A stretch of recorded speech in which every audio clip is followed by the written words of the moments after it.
Hello everyone, welcome to sweet memories. Upcoming రివ్యూలోకి వెళ్ళిపోదాం. జగదాత్రి వాళ్ళ ఇంట్లో కీర్తి పాప ఓణీల ఫంక్షన్ అయిపోయిన తర్వాత కేదార్ వాళ్ళ తాత ప్రెజర్ చేసేసరికి సుధాకర్ తన చుట్టాలు బంధువులు అందరి ముందు కేదార్ని వారసుడిగా ప్రకటిద్దామని ఫిక్స్ అయిపోతారు. మీ అందరికీ కేదార్ తెలిసే ఉంటాడు. కేదార్ కేవలం మా యువరాజ్ వాళ్ళ తోడి అల్లుడు మాత్రమే కాదు.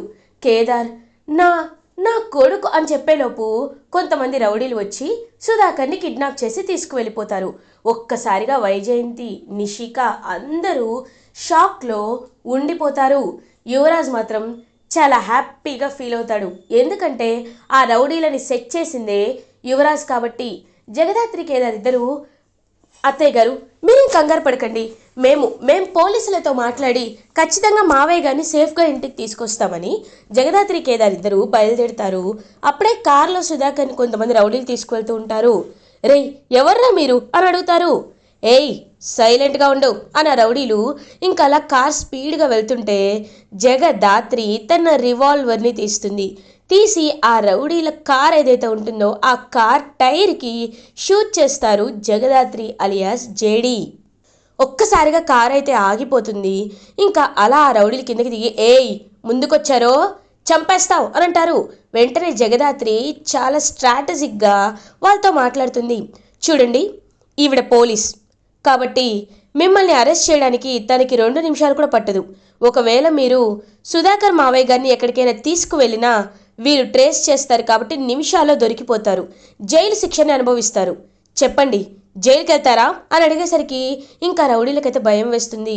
ఇది నిజమైన కిడ్నాప్ కూడా కాదు, నార్మల్ కిడ్నాప్. యువరాజ్ బాయ్ ఫోన్ చేసి 1 గంట సేపు ఉంచుకొని వదిలేమన్నారు. 1 గంట డబ్బుల కోసం ఇప్పుడు మేము మా లైఫ్ని రిస్క్ చేసి జైలుకు వెళ్ళాలా? అమ్మో మా వల్ల కాదు అని ఆ రౌడీలు మనసులో అనుకుంటూ రేపు పదండ్రా పారిపోదాం అని చెప్పి ఆ రౌడీలు అయితే పారిపోతారు సుధాకర్ని వదిలేసి. ఇంకా సుధాకర్ అమ్మయ్యా అని ఆయనకు కొంచెం ఆస్తమా కూడా వస్తూ ఉంటుంది కాబట్టి ఇంకా అలా నడుచుకుంటూ వచ్చే లోపు అటు నుండి వచ్చే ఒక వెహికల్ అనేది సుధాకర్ని యాక్సిడెంట్ చేసేస్తుంది. ఒక్కసారిగా జగదాత్రి కేదార్ ఇద్దరు షాక్లో ఉండిపోతారు. మావయ్య గారు అని చెప్పి ఇంకా పరుగున పాపం సుధాకర్ దగ్గరికి వెళ్తుంది జగదాత్రి. అప్పటికే తలకి కాళ్ళకి బలమైన గాయాలు అవుతాయన్నమాట సుధాకర్కి. రమ్య అంబులెన్స్కి కాల్ చేయని చెప్పి ఇంకా వెంటనే జగదాత్రి కేదార్ ఇద్దరు సుధాకర్ని హాస్పిటల్కి తీసుకువెళ్తారు. హాస్పిటల్లో ట్రీట్మెంట్ ఇస్తూ ఉంటే అప్పుడే డాక్టర్ బయటికి వచ్చి చూడండి, ఇది యాక్సిడెంట్ కేస్ కాబట్టి తన రక్త సంబంధికులు ఎవరైనా ఉంటే వాళ్ళు సైన్ చేయాలి, మీరు అతనికి ఏమవుతారు అని అడుగుతారు. ఇంకా పాపం అలా సుధాకర్ వైపు చూస్తూ ఉంటాడనమాట కేదార్. నేను ఆయన కొడుకుని, ఆయన నా ఫాదర్ అని అంటాడు కేదార్. అయితే కన్సెంట్పై సైన్ చేయండి, మేము ట్రీట్మెంట్ స్టార్ట్ చేస్తామని ఇంకా ట్రీట్మెంట్ అయితే ఇస్తూ ఉంటారు. ఈ విషయాన్ని యువరాజ్, నిషిక, వైజయంతి, కౌశికి వీళ్ళందరూ తెలుసుకుంటారు. ఇంకా కేదార్ వాళ్ళ తాతయ్య, కౌశికి, యువరాజ్, నిషిక, వైజయంతి వీళ్ళందరూ హాస్పిటల్కి రీచ్ అవుతారు. వెంటనే యువరాజ్ వచ్చి కేదార్ కాలర్ అయితే పట్టుకుంటాడు. ఏం చేసావురా మా నాన్నని, ఏం చేసావు అని అడుగుతారు. నేనేమీ చేయలేదు, రౌడీల నుండి సేవ్ చేశాం, కానీ అనుకోకుండా ఒక వెహికల్ అటువైపుగా రావడం వల్ల నాన్నకి యాక్సిడెంట్ అయింది అని అంటారు. నోర్మయ్ కావాలనే ఇదంతా చేపించావు కదరా అని అంటారు. రేయ్ అలాంటి అవకాశాలు నీకున్నాయి, మా మనవడికి కాదు అని అంటారు కేదార్ వాళ్ళ తాతయ్య. చూడండి, నా బోకి ఏమైనా అయ్యిందో ఎవరిని బ్రతకనివ్వను అని అంటుంది వైజయంతి. ఇంక జగదాత్రి మీరు ఆవేశంలో మాట్లాడుతున్నారు అత్తయ్య గారు, తప్పు ఎవరిది, అసలు ఆ రౌడీలు ఎవరు పంపారు అనే విషయం అని యువరాజ్ వైపు చూస్తూ బయట పడిందనుకో అప్పుడు మీరు ఎవరిని చంపాలో అప్పుడు డిసైడ్ అవ్వండి, రా కేదార్ అని జగదాత్రి కేదార్ని పక్కకు తీసుకువెళ్తుంది. ఇది ఇలా ఉండగా 1 అవర్ గడుస్తుంది. డాక్టర్ బయటకు వస్తారు. డాక్టర్ మా బాబాయ్కి ఎలా ఉంది అని అడుగుతారు కౌశికి. ఆయనకి చాలా సివియర్గా గాయాలయ్యాయమ్మా, అండ్ బ్లీడింగ్ కూడా చాలా అయ్యింది. కాళ్ళకి తలకి బాగా బ్లీడింగ్ అవడం వల్ల ఆయనకి బ్లడ్ అనేది అవసరం పడుతుంది. అండ్ స్టిచెస్ వేసి ఒక మైల్డ్ సర్జరీ అనేది చేయాలి. ఆ సర్జరీ చేసిన తర్వాత ఆయన అసలు కదలకూడదు, బెడ్ రెస్ట్లోనే ఉండాలి. ఆయన కాళ్ళు అనేవి కొన్ని నెలలు పనిచేయవు కాబట్టి మీరు చాలా జాగ్రత్తగా చూసుకోవాలి, ఆయన ఒక చిన్నపిల్లాళ్ళ మీరు చూసుకోవాలి అని చెప్తారు. ఇంకా అలా చూస్తూ ఉంటుంది పాపం కౌశికి. ఇంక వెంటనే సైన్ చేసి ఓకే సర్జరీకి మూవ్ ఆన్ అవ్వమని చెప్తుంది. కానీ బ్లడ్ గ్రూప్ ఏంటి అంటే ఓ నెగిటివ్ బ్లడ్ గ్రూప్. నేను ఇస్తాను అని అంటాడు యువరాజ్. మీ బ్లడ్ గ్రూప్ ఏంటి అని అడిగేసరికి నాది బి పాజిటివ్ అని అంటారు. మీ బ్లడ్ ఎలా ఇస్తారు అని అడుగుతారు. ఇంకా యువరాజ్ తలదించుకుంటారు. ఓ నెగిటివ్ చాలా రేర్, ఎక్కడైనా దొరకడం కూడా కష్టమైనసరికి ఇంకా కేదార్ సార్ నాది ఓ నెగిటివే, నేను మా నాన్నకు బ్లడ్ ఇస్తాను అని అంటారు. రేయ్ నువ్వు ఇవ్వడానికి వీల్లేదు అని అంటాడు యువరాజ్. ఛీ ఇంకొక్క మాట మాట్లాడావో కొడతాను యువరాజ్ అని అంటుంది కౌశికి. అక్క నోర్మయ్ ఇంత నీచంగా ఆలోచిస్తున్నావేంట్రా, ఇంత కర్కశంగా ఆలోచిస్తున్నావేంట్రా, రక్తంలో కూడా తను మన అని చూస్తున్నావా? అయినా ఈ ఇంటికి వారసుడంటే కేదారే, బాబాయ్ చెప్పకపోయినా నేను ప్రకటిస్తున్నాను. ఒక మనిషికి ఇంతకంటే పెద్ద ప్రూఫ్ ఏదైనా ఉంటుందా? బాబాయ్ కేదార్ని వారసుడని ఒప్పుకోకపోవచ్చు, కేదార్ని చిన్నప్పుడే రోడ్డు మీద వదిలేయచ్చు. కేదార్ ఎన్నో కష్టాలు పడి ఎంత అవమానాలు చీత్కారాలు ఎదుర్కొన్నా నాన్న నుండి కేదార్ నా అబ్బాయి అనే పిలుపు కోసం ఎన్నో ఏళ్ళ నుండి ఎదురు చూస్తున్నాడు. అలాంటి వాడి రక్తం ఒకటయింది. మా బాబాయ్ పట్టించుకోకపోయినా జాలి గుండెతో వచ్చి తన నాన్న బ్రతకాలి అని రక్తం ఇస్తానంటున్నాడు. అది కేదార్ అంటే. కానీ నువ్వు మాత్రం ఇప్పటికీ భేదాలు చూస్తూ వాడిని పక్కకు తోసేస్తున్నావు. ఛీ సిగ్గు తెచ్చుకో కొంచెమేనా. కేదార్ నువ్వు వెళ్ళు అని అంటుంది కౌశికి. అక్క థ్యాంక్స్ అక్క, థ్యాంక్ యూ సో మచ్ అని కేదార్ పాపం కౌశికి తన్ని ఇంటి వారసుడు అని ఒప్పుకున్నందుకు చాలా హ్యాపీగా ఫీల్ అవుతారు. ఇంకా కేదార్ సుధాకర్కి బ్లడ్ ఇస్తారు. అదంతా చూస్తూ కేదార్ వాళ్ళ తాతయ్య కౌశికి దగ్గరికి వచ్చి, అమ్మ నువ్వు మంచిదానివని విన్నాను, కానీ నిజం వైపు నిలబడాలి అంటే ధైర్యం సరిపోలేదు అని కూడా ఆ రోజు అన్నావు. కానీ ఇప్పుడు నీ నోటి నుండి మా మనవడి గురించి వచ్చిన మాటలు వింటుంటేనే నాకు చాలా సంతృప్తిగా ఉంది. ఇది చాలు. కానీ రేపు సుధాకర్ డిశ్చార్జ్ అయిన తర్వాత కూడా ఇదే విషయాన్ని అందరి ముందు చెప్పాల్సిన బాధ్యత నీదే తల్లి అని అంటారు. తప్పకుండా సార్, నేను చెప్తాను, చెప్పి తీరుతాను అని యువరాజ్ వాళ్ళ వైపు కోపంగా చూసి అక్కడి నుండి వెళ్ళిపోతుంది కౌశికి. ఇది ఇలా ఉండగా యువరాజ్ ఆ రౌడీలను పిలిపించి రౌడీల చెంప పగల కొడతారు. ఏరా ఎంత ధైర్యంరా మీకు, మా నాన్నని యాక్సిడెంట్ చేస్తారా అని అడుగుతారు. సార్ నేనెక్కడ యాక్సిడెంట్ చేశాను సార్, ఆ ముసలోడిని వదిలేసి మేము వెళ్ళిపోయాం సార్. ఏయ్ ఆయన్ని వదిలి వెళ్ళకపోతే యాక్సిడెంట్ అయ్యేది కాదు కదరా, ఎందుకు చేశారా ఇదంతా? అంటే నేను ఎలా అయినా మిమ్మల్ని వదిలేస్తాననుకుంటున్నావా, చంపేస్తా అని చెప్పి గంతిస్తాడు యువరాజ్. అప్పుడే అక్కడికి వచ్చిన వైజయంతి ఇదంతా చూసి మా నాన్నని కిడ్నాప్ చేస్తే ఆ ఫంక్షన్లో ప్రకటన ఆగుతుంది అని చెప్పా, కానీ నాన్నకి ఇంత పెద్ద డేంజర్ అవుతుందని కల్లో కూడా ఊహించలేదు, పొండ్రా అని చెప్పి ఇంకా అలా వాళ్ళని పంపించేసి వెనక్కి తిరిగి చూడగానే అక్కడ వైజయంతి కనబడుతుంది. అమ్మ నువ్వెప్పుడు వచ్చావు అనేసరికి ఎప్పుడు కొట్టని వైజయంతి యువరాజ్ చెంప పగల కొడుతుంది. ఒక్కసారిగా ఇంకా షాక్లో ఉండిపోతాడు యువరాజ్. హమ్మాన్ నోర్మోయిరా, ఎప్పుడు చూసినా అబ్బోడా అని నిన్ను ఎంత గారాభంగా పెంచుండాన్రా.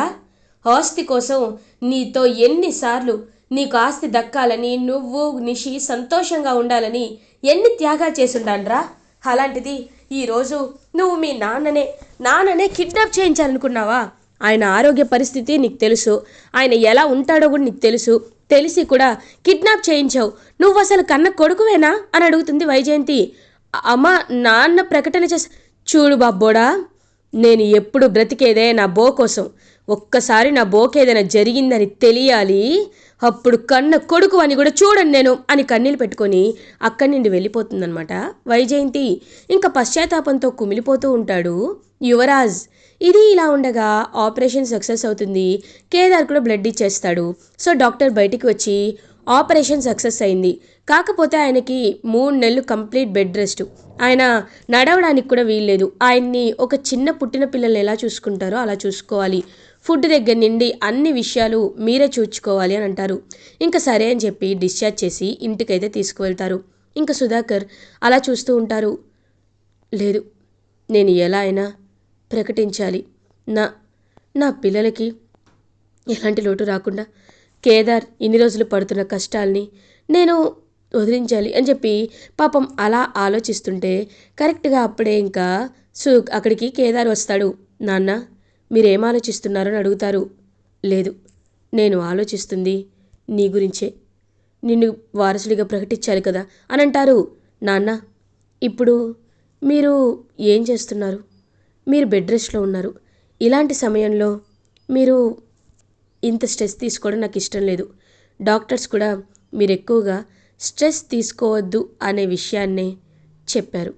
కాబట్టి మీరు పూర్తిగా కోలుకున్న తర్వాత అప్పుడు నా గురించి వారసత్వాన్ని బయటపెట్టండి.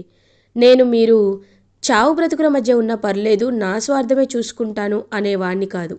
మీరు పూర్తిగా కోలుకున్న తర్వాతే చెప్పండి అని చెప్పి కేదార్ అంటాడు. కేదార్ని ఇంకా హక్ చేసుకుంటారనమాట సుధాకర్. ఎంత మంచివాడు పుట్టాడు కేదార్ అని చెప్పి పాపం ఎంతో అంటే ఎంతో హ్యాపీగా ఫీల్ అవుతారనమాట సుధాకర్.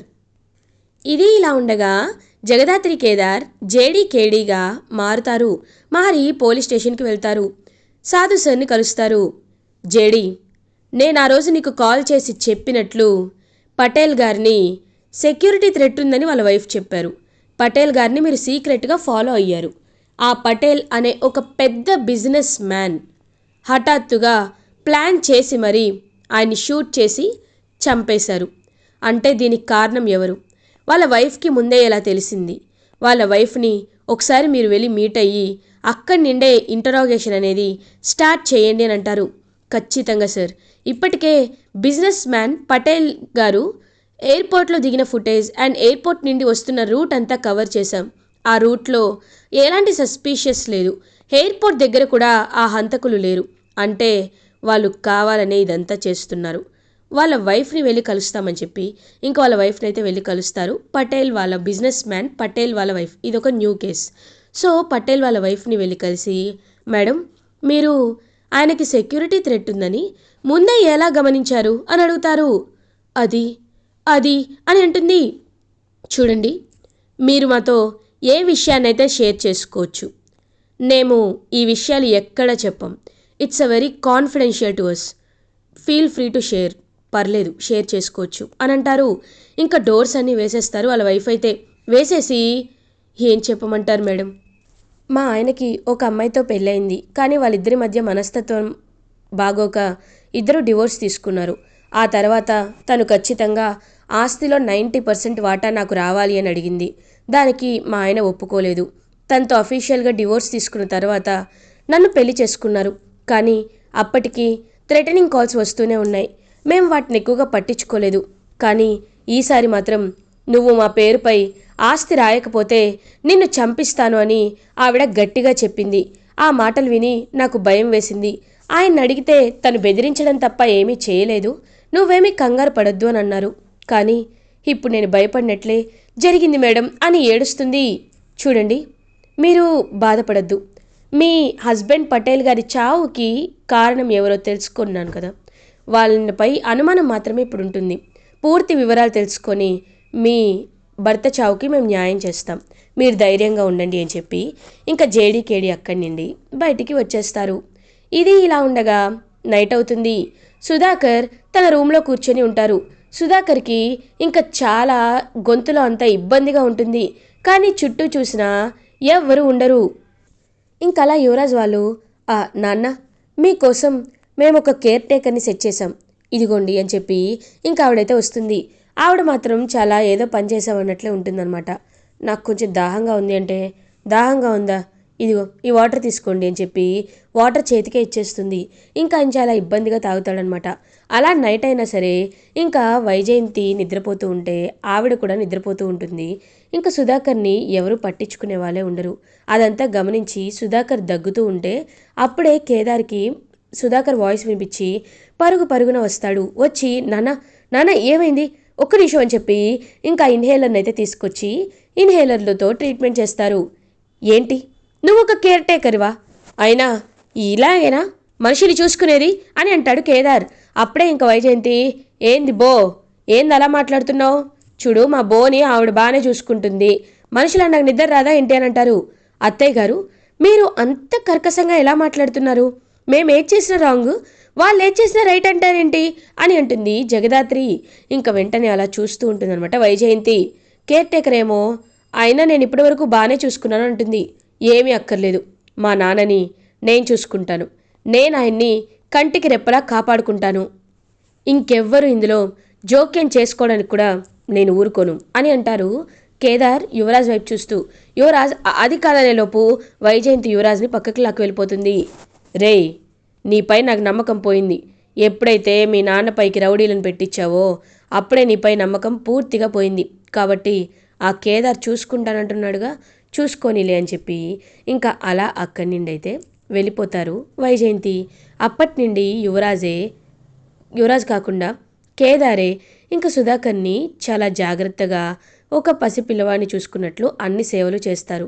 అదంతా చూస్తూ లోపల కుమిలిపోతూ ఉంటారు సుధాకర్.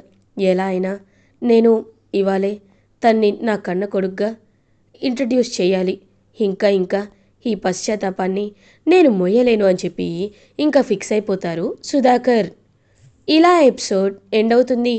ఫర్దర్ ఎపిసోడ్ రివ్యూస్ ముందుగా మీకు కావాలి అనుకుంటే మా ఛానల్ని సబ్స్క్రైబ్ చేసుకోండి. Thanks for watching.